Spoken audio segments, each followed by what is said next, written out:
Hello students, और ये है हमारा लेक्चर नंबर 1 और टॉपिक है हमारा लाइट रिफ्लेक्शन एंड रिफ्रैक्शन, जो हमारा क्लास 10th का टॉपिक है। और इस चैप्टर को हम बिल्कुल बहुत बढ़िया तरीके से कवर करेंगे।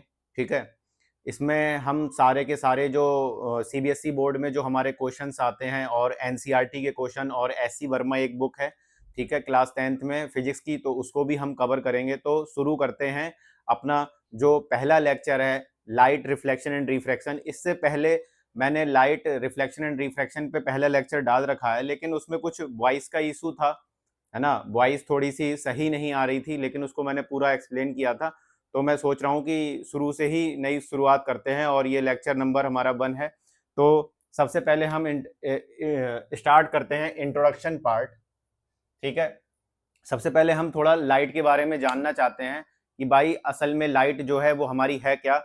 तो ये जो है हमारी पहले हिस्ट्री से, मतलब बहुत से साइंटिस्ट हुए जिन्होंने कहा कि लाइट जो है वो हमारी क्या है, वेव है। बहुत से साइंटिस्ट हुए जिन्होंने कहा कि लाइट जो है वो हमारा क्या है, पार्टिकल है। लेकिन कुछ कुछ ऐसे फिनोमिना थे, जैसे मैं आपको बताऊं, जैसे रिफ्लेक्शन हो गया, रिफ्रैक्शन हो गया, डिफ्रैक्शन हो गया। ठीक है, तो मतलब कुछ ऐसे फिनोमेना, कहना क्या चाह रहा हूं मैं, कुछ ऐसे फिनोमेना थे जैसे रिफ्लेक्शन, रिफ्रैक्शन, डिफ्रैक्शन, इंटरफेरेंस, मतलब कुछ ऐसे फिनोमेना थे जिनको हम तभी एक्सप्लेन कर सकते थे जब हम लाइट को एज अ वेव नेचर माने। और कुछ ऐसे फिनोमेना थे just like photo electric effect, photo electric effect, जो हम क्या करेंगे, क्लास क्लास 12th में पढ़ेंगे मॉडर्न फिजिक्स में। ठीक है, photo electric effect, photo electric effect में क्या होता है, ये मेटल की प्लेट होती है। ठीक है, इसमें हम क्या करते हैं, लाइट को गिराते हैं, लाइट में गिराते हैं, जो फ्री इलेक्ट्रॉन होते हैं वो एनर्जी को क्या करते हैं, एब्जॉर्ब करते हैं, एनर्जी को एब्जॉर्ब करते हैं, तो अपनी आउटर में सेल को, जो इलेक्ट्रॉन आउटर मोस्ट सेल में होते हैं वो उसको लीव कर देते हैं, मतलब आइटम से बाहर आ जाते हैं, जिनको हम फोटो इलेक्ट्रॉन बोलते हैं। और इस इफेक्ट को हम फोटो इलेक्ट्रिक इफेक्ट बोलते हैं। मतलब कहने का मतलब ये है कि ये जो चीज है ये तभी पॉसिबल है जब आप लाइट को पार्टिकल मानो, क्योंकि जब पार्टिकल मानोगे तब इलेक्ट्रॉन के साथ तभी क्या होगा, कोलिजन होगा। ठीक है, ये तो हमारी बात की बात है। तो मतलब कहने का मतलब क्या, हमें पढ़ना क्या है, हमें पढ़ना ये है कि सर कुछ ऐसे फिनोमेना हैं जिनको मैं तभी एक्सप्लेन कर सकता हूं जब मैं लाइट को एज अ वेव मानूं। कुछ सर ऐसे फिनोमेना हैं जिनको मैं तभी एक्सप्लेन कर सकता हूं जब मैं लाइट को क्या मानूं, पार्टिकल मानूं। तो सर असल में लाइट है क्या, तो मैं कहूंगा लाइट क्या है, दोनों है। जब उसको ये वाले फिनोमिना परफॉर्म करने हैं, रिफ्लेक्शन, रिफ्रैक्शन, इंटरफेरेंस, डिफ्रैक्शन, तब तब वो क्या करेगी, वो वेव की तरह अपना अपना कौन सा नेचर शो करेगी, वेव नेचर शो करेगी। जब उसको ये फोटो इलेक्ट्रिक इफेक्ट क्या करना है, परफॉर्म करना है, तब वो कौन सा नेचर परफॉर्म करेगी, कौन सा नेचर शो करेगी, सर पार्टिकल नेचर करेगी। तो साइंटिस्ट ने पहले कुछ फिनोमिना करे, उसमें बताया वेव, ये तभी पॉसिबल है जब मैं लाइट को एज अ वेव मानूं। वेव मोशन क्या होता है, व्हाट इज वेव मोशन, आप लोगों ने क्लास 9th में पढ़ा होगा कि वेव मोशन क्या है।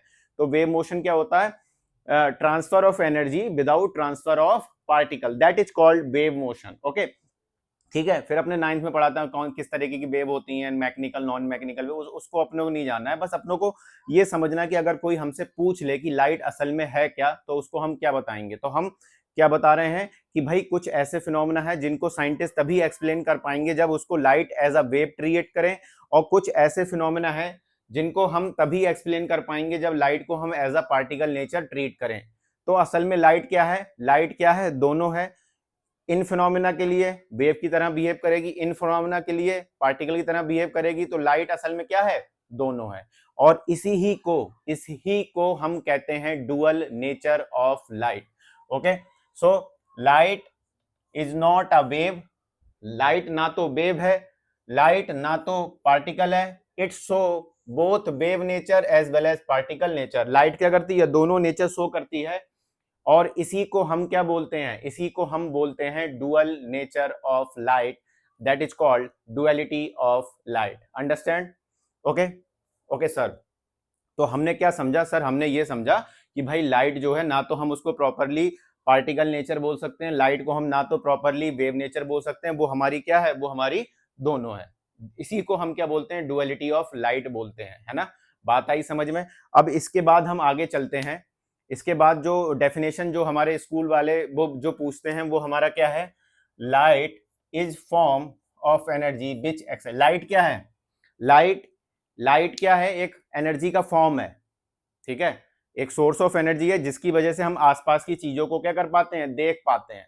Okay, which excite our sense of vision, मतलब कहने का मतलब क्या है कि जिसकी वजह से हम आसपास की चीजों को देख पा रहे हैं। ओके, नाउ ये जो लाइन है ये एससीबी की लाइन है, मुझे लगा कि आपको पता होनी चाहिए ये लाइन, तो इसको मैं एक्सप्लेन करता हूं। Although most common phenomena involving light can be understood by thinking of light as a wave, certain phenomena can be explained only if we think light is being made up of particle। वही बात है कि कुछ ऐसे phenomena है जिनको मैं तभी एक्सप्लेन कर सकता हूं जब लाइट को मैं एज अ वेव ट्रीट करूं, और कुछ ऐसे फिनोमेना है जिनको मैं तभी एक्सप्लेन कर सकता हूं जब लाइट को as a particle nature treat करूं। तो साइंटिस्ट ने क्या देखा? साइंटिस्ट समझ गए कि लाइट जो है वो क्या करती है? Show the characteristic of both wave and particle. तो लाइट जो है हमारी वो वेव नेचर भी शो करती है, लाइट जो है हमारी पार्टिकल नेचर भी शो करती है। ये जो स्लाइड है इसका यही पूरा मतलब था जो हमें समझना था। सर क्या ये चीज सीबीएसई बोर्ड में आएगी? मैं कहूंगा बेटा बिल्कुल भी नहीं आएगी। सर ये पढ़ा क्यों रहा है? ताकि तुमको पता चले। अब मैं डायरेक्ट लाइट की ये डेफिनेशन लिखाता, रिफ्लेक्शन ऑफ लाइट, भाई थोड़ा फील नहीं आता है ना, तो अपने थोड़े थोड़े मतलब समझ रहे हैं कि असल में लाइट है क्या, है ना। तो इसलिए ये स्लाइड जरूरी थी, और जो बच्चे नोट करना चाहते हैं वो इसको नोट करें फटाफट।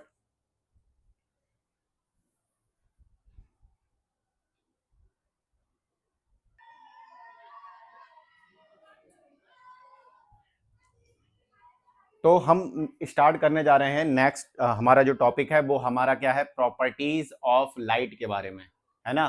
तो प्रॉपर्टीज ऑफ लाइट के बारे में हमारा नेक्स्ट टॉपिक है, ठीक है, ये पढ़ना हमारा जरूरी है, प्रॉपर्टीज ऑफ लाइट। तो ये क्या है? Light does not need a medium material to travel, it can travel through vacuum too. इसका मतलब क्या है? इसका मतलब ये है कि जैसे सन है, ठीक है, अगर मैं बताऊं आपको, सन जो है हमारा, सन जो है, तो सन से जो हमारी लाइट रेज आ रही है, तो सन और अर्थ के बीच में क्या कोई मीडियम है? नहीं, कोई मीडियम नहीं है सर। ये क्या है? एक स्पेस है, वैक्यूम है, फिर भी लाइट हमारी ट्रेवल कर रही है। और अर्थ जैसी अर्थ में एंटर करती है, अर्थ से ग्राउंड तक अपना मीडियम है ना, एयर है, डस्ट पार्टिकल्स हैं, और मतलब सारा सब कुछ है, मीडियम है पूरा, ठीक है। तो कहने का मतलब क्या है कि लाइट को मटेरियल मीडियम की आवश्यकता नहीं है एक जगह से दूसरी जगह जाने में। जैसे जस्ट लाइक अगर मैं बात कर रहा हूं साउंड वेव के बारे में, तो साउंड वेव के बारे में अगर मैं बात कर रहा हूं, तो साउंड वेव के बारे में बात कर रहा हूं, तो क्या होगा? जब मैं बोलूंगा तो क्या होगा? ये यहाँ पे जो एयर मॉलिक्यूल्स हैं वो क्या करेंगे? वाइब्रेट करेंगे, और उससे क्या होगा?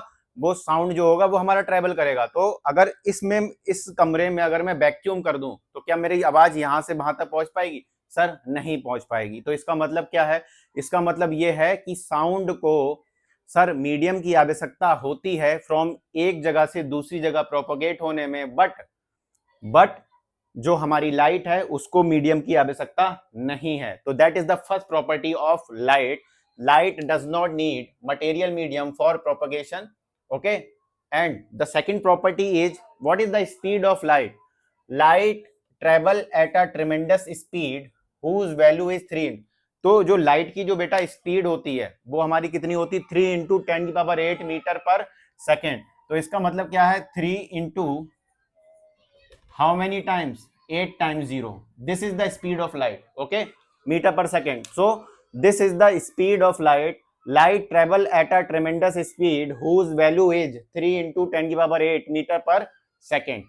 okay, यहाँ पे लाइट जो है वो ट्रेवल करती है स्ट्रेट लाइन में, और ये जो स्पीड है ना बेटा, ये जो स्पीड है इसको हम किससे रिप्रेजेंट करते हैं? इसको हम रिप्रेजेंट करते हैं स्मॉल सी से, हम क्या करते हैं? रिप्रेजेंट करते हैं, ठीक। अब जो तीसरी प्रॉपर्टी है वो हमारी क्या है? Light travel in a straight line. इसका मतलब क्या है कि लाइट जो होती है वो हमारी स्ट्रेट लाइन में ट्रेवल करती है। अब आपने छोटे क्लास में एक एक्सपेरिमेंट करा होगा कि जिस तरीके से यहाँ पे एक बर्निंग कैंडल है और यहाँ पे कार्डबोर्ड लगा दी, उनके अंदर होल्स है, तो जब आप इस साइड से आप जब देखोगे तो आपको कैंडल दिखेगी, लेकिन आपने जैसे ही कार्डबोर्ड को हल्का फुल्का क्या करा? शिफ्ट करा, तो आपको कैंडल दिखना क्या हो जाएगी? बंद कर जाएगी। तो ये भी एक मतलब एक्सपेरिमेंट है, ये दिखाने के लिए कि जो लाइट जो होती है वो हमारी स्ट्रेट लाइन में क्या करती है? ट्रेवल करती है। और इसी को इसी को हम छोटे क्लास में हम बोलते थे, क्या बोलते थे, rectilinear propagation of light, that is called light travel in a straight line. So these are the three properties which you have to understand. ये हमारी क्या है, लाइट की 3 प्रॉपर्टी हैं जो हमें बिल्कुल समझनी चाहिए, ठीक है। अब बात आती है types of medium. Types of medium के बारे में हमारी बात आती है। टाइप्स ऑफ मीडियम के बारे में तो सबसे पहला जो मीडियम आता है, सबसे पहला जो मीडियम आता है वो हमारा क्या आता है, ट्रांसपेरेंट मीडियम आता है ना। और ट्रांसपेरेंट मीडियम आता है तो ये क्या होता है, अ medium in which light can travel freely over large distance is called transparent medium. जैसे कि ये कमरा है, अगर यहाँ पे मैं टॉर्च ऑन कर रहा हूँ, तो अगर मैं टॉर्च ऑन कर रहा हूँ तो वो क्या हो जाएगा, यहां से बहुत दूर तक जाएगी, ठीक है, बहुत ज्यादा डिस्टेंस कवर करेगी। तो ऐसा मीडियम जिसमें जो लाइट जो है हमारी बहुत ज्यादा डिस्टेंस कवर कर रही है, that medium is called transparent medium. और इसके जो हमारे एग्जाम्पल हैं वो हमारा क्या है, वाटर है, ग्लास है, प्लास्टिक है, ये सब हमारे क्या है, ये सब हमारे क्या है, ये सब हमारे एग्जाम्पल हैं ट्रांसपेरेंट मीडियम के। समझ में आया? तो व्हाट इज ट्रांसपेरेंट मीडियम?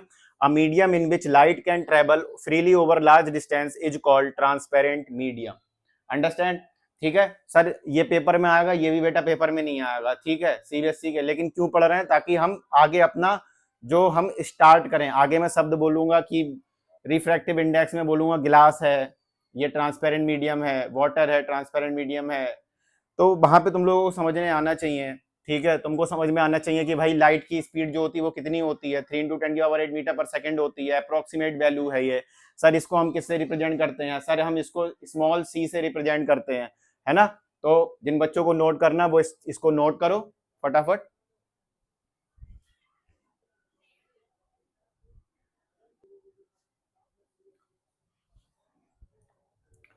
तो बच्चों ये हमारी 3rd स्लाइड है। आई होप आपने पहले जो है लिख लिया होगा, है ना। तो इससे पहले हमने पढ़ा था बच्चों ट्रांसपेरेंट मीडियम के बारे में कि ट्रांसपेरेंट मीडियम हमारा होता क्या है। तो ट्रांसपेरेंट मीडियम हमारा क्या होता है, जिसमें लाइट जो होगी वो हमारी क्या होगी, एक अच्छी खासी, मतलब अच्छी खासी डिस्टेंस क्या करेगी, कवर करेगी। So what about opaque medium? A medium in which light can not travel just like this ball. Okay, इसमें क्या होगा कि जब मैंने इस तरीके टॉर्च मारी तो क्या इस दीवार के आर पार टॉर्च निकल जाएगी? सर नहीं निकलेगी। तो ये जो ब्रिक है, ये जो बॉल है हमारी, वो किस तरीके बिहेव कर रही है? सर इसमें से कोई भी लाइट पास नहीं हो रही है, तो ये एक ओपेक मीडियम का की तरह बिहेव कर रही है। तो अ medium in which light can not travel is called an opaque medium. और इसके एग्जाम्पल हो जाएंगे वुड, मेटल, ब्रिक एसेट्रा, ठीक है। अब इसके बाद आती है बात ट्रांसलूसेंट मीडियम। ऐसा मीडियम इन मटेरियल लाइक, जैसे ये एग्जांपल है, ठीक है। Light can travel some distance but intensity reduces rapidly. तुमने वो वाले ग्लास देखे होंगे, ठीक है, जहां से जिसमें लाइट तो पास होती है, बाहर से लाइट तो आती है, लेकिन वो ज्यादा डिस्टेंस कवर नहीं कर पा रही है ना। तो ऐसे मीडियम को हम क्या बोल देंगे, जैसे कि एक तरीके से मैं देखूं, जैसे पेपर है, अगर आपने पेपर लिया उसमें से आपने लाइट टॉर्च डाली तो क्या होगा, तुम देखोगे बहुत कम लाइट जो है पास हो रही है। तो इसका मतलब वो ओपेक मीडियम की तरह बिहेव कर रहा है पेपर। लेकिन जब उस पर तुमने ऑयल अप्लाई किया, है ना, तो जब तुम देखोगे तो अच्छी खासी लाइट जो होगी बाहर निकलती होगी। तो इसका मतलब क्या है, अब ये जो पेपर है जिसपे तुमने ऑयल अप्लाई किया है, ये एक तरीके से ट्रांसलूसेंट मीडियम की तरह क्या करेगा, वर्क करने लग जाएगा। पूरा ट्रांसपेरेंट तो नहीं होगा, लेकिन हाँ कुछ हद तक ट्रांसलूसेंट मीडियम की तरह बिहेव करने लग जाएगा। और जो तुम देखोगे कि अगर जो कोई ट्रांसपेरेंट मीडियम है उसमें जो लाइट ट्रेवल कर रही है बहुत दूर तक जा रही है, लेकिन ट्रांसलूसेंट मीडियम में ऐसा नहीं होगा, उसमें लाइट जो होगी ट्रेवल करेगी, लेकिन as comparison to transparent medium वो कम ट्रेवल करेगी, है ना। तो this is the definition of translucent medium. So in material like oil and ghee, light can travel some distance but its intensity reduces rapidly. Such material are known as translucent medium. Okay, ऐसे ऐसे medium को हम क्या बोल देंगे, translucent medium बोल देंगे। अब ये जो डेफिनेशन है ये बहुत ज्यादा इंपॉर्टेंट है, ठीक है, क्योंकि क्लास 10th में बच्चों को डेफिनेशन बताई नहीं जाती है कि भाई ऑब्जेक्ट क्या होता है, ऑब्जेक्ट क्या होता है, उन्हें मालूम ही नहीं होता, ठीक है, कि ऑब्जेक्ट यहाँ पे रखा, ऑब्जेक्ट असल में मालूम ही नहीं है कि ऑब्जेक्ट है क्या, है ना। और ये जो डेफिनेशन है, आप जब क्लास 12th में आओगे और ऑप्टिक्स चैप्टर पढ़ोगे तब आपको बिल्कुल वहां पे भी अगर टीचर आपसे पूछता कि what is an object in reference of light, okay, light के पर्सपेक्टिव से आप ऑब्जेक्ट की डेफिनेशन बताइए, तो भाई सीधे समझ, anything which gives out light rays either of its own और due to reflection, this is called object. कहने का मतलब क्या है, कोई भी चीज जो लाइट को इमिट कर रही है, या तो वो उसकी खुद की है या फिर रिफ्लेक्शन के बाद इमिट कर रही है। जैसे कि जस्ट मैं बताऊं, जैसे CFL है, जैसे सूरज है, सूरज की क्या है, खुद की लाइट है, तो वो लाइट को, खुद की लाइट है तो वो खुद क्या कर रहा है, खुद लाइट को इमिट कर रहा है, तो वो भी एक ऑब्जेक्ट है ना। अब just like this white board, अब ये व्हाइट बोर्ड क्या है, सर इसकी खुद की लाइट है, नहीं सर इसकी खुद की लाइट नहीं है, लेकिन ये क्या कर रहा है, इसके ऊपर लाइट पड़ रही है, उस जो लाइट पड़ रही है उसको क्या कर रहा है, रिफ्लेक्ट कर रहा है, तो ये भी क्या है, ऑब्जेक्ट है। तो अगर कोई आपसे पूछता है कि ऑब्जेक्ट की डेफिनेशन क्या है, तो तुम क्या बोलोगे, anything which gives out light raise, okay, that is the definition of object. या तो वो उसकी खुद की लाइट होगी या वो रिफ्लेक्शन के थ्रू लाइट को इमिट करता होगा। ये हमारी डेफिनेशन है ऑब्जेक्ट की। I hope you understand these all the topics, okay. So इसके बाद अपना लेक्चर नंबर 2 आएगा, और मैंने ऑनलाइन बैच भी स्टार्ट किया है बच्चों, ठीक है, जिसमें मैं ऑनलाइन जिन बच्चों को मतलब प्रॉपर गाइडेंस चाहिए, 1-to-1 गाइडेंस चाहिए है, जो हमारे बैचेस जो हैं जो स्टार्ट हो गए हैं 1 जून से, और कई बच्चे जुड़ भी गए हैं मुझसे, तो जो बच्चे मुझसे ऑनलाइन पढ़ना चाहते हैं वो एक बार मैंने सारा बता रखा है, ऑनलाइन वाली जो हमारी वीडियो है, ठीक है, ऑनलाइन एंड ऑफलाइन कोर्सेज वाली जो वीडियो है उस पर आप जाके चेक कर सकते हैं, सारा फीस स्ट्रक्चर और किस तरीके से मैं पढ़ाऊंगा, कहाँ पे पढ़ाऊंगा, किस तरीके से, वो आप देख सकते हैं। और मुझे उस नंबर पे जाके मैसेज भी कर सकते हैं कि सर मुझे इस ग्रुप को ज्वाइन करना है ना। और यूट्यूब पर तो मैं लेक्चर डालूंगा ही, और बिल्कुल प्रॉपर बढ़िया तरीके से डालूंगा, लेकिन जिन बच्चों को पर्सनल गाइडेंस चाहिए, ठीक है, तो उनके लिए वो चीज है। और ज्यादा से ज्यादा अपने दोस्तों में शेयर करिए इस वीडियो को, और जिन बच्चों को परेशानी हो रही है समझने में, क्लास 10th का टॉपिक ये लाइट वाला, तो मैं अपना पूरा योगदान दूंगा, ठीक है, समझाने में। तो thank you for this class.